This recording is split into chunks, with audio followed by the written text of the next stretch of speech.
He called me a homeless pauper. Now he pays me rent every month. You know what stings more than betrayal? Being told you're worthless. And believing it. After the divorce, my ex-husband looked me in the eye and said, "No one is ever going to marry a homeless pauper like you." He didn't just take the house. He took my dignity, my credit, and every ounce of stability I had. And he was right. I ended up on the street. Dirty, broke, forgotten. But fate? Fate had a better memory than I did. One cold afternoon, I was digging through a dumpster behind a cafe for leftover bagels when a man in a tailored suit walked up to me. "Are you Miss Michael?" he asked. I blinked. "Who's asking?" He smiled. "Your granduncle passed away. You're his sole beneficiary. He left you his penthouse in Manhattan, his private yacht in the Hamptons, and $47 million in assets."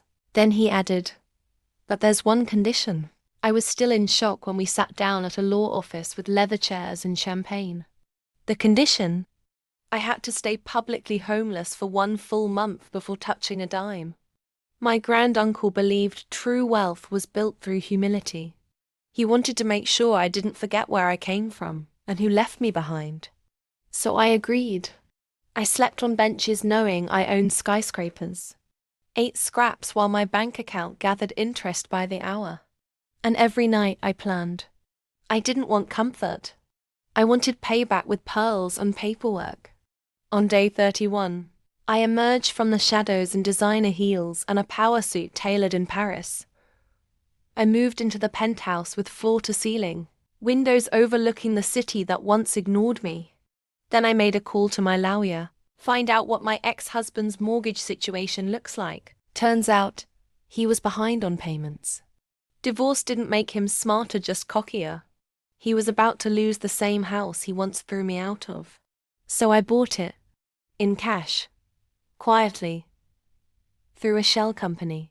3 weeks later, he received a letter. "Your property has been acquired by a new landlord. To stay, please forward rent payments to your new owner, Ms. M. Michael." He stormed into my building, furious, red-faced, still clinging to the illusion that he had power. "You bought my house," he barked. I smiled. "No, sweetie. I bought your whole life." I raised the rent the next month. He paid. Then I raised it again. He begged. Plot twist? I started a foundation, the Paupers Project. It builds shelters for divorced women who lose everything. Guess who applied for a grant last month? His new wife. She needed help after he left her. I approved it, but with a clause, subject to mandatory financial literacy classes, taught by yours truly. If this story fired you up, hit that subscribe button and join the revenge renaissance. Turn on notifications so you never miss a tale where karma gets dressed in diamonds and stilettos.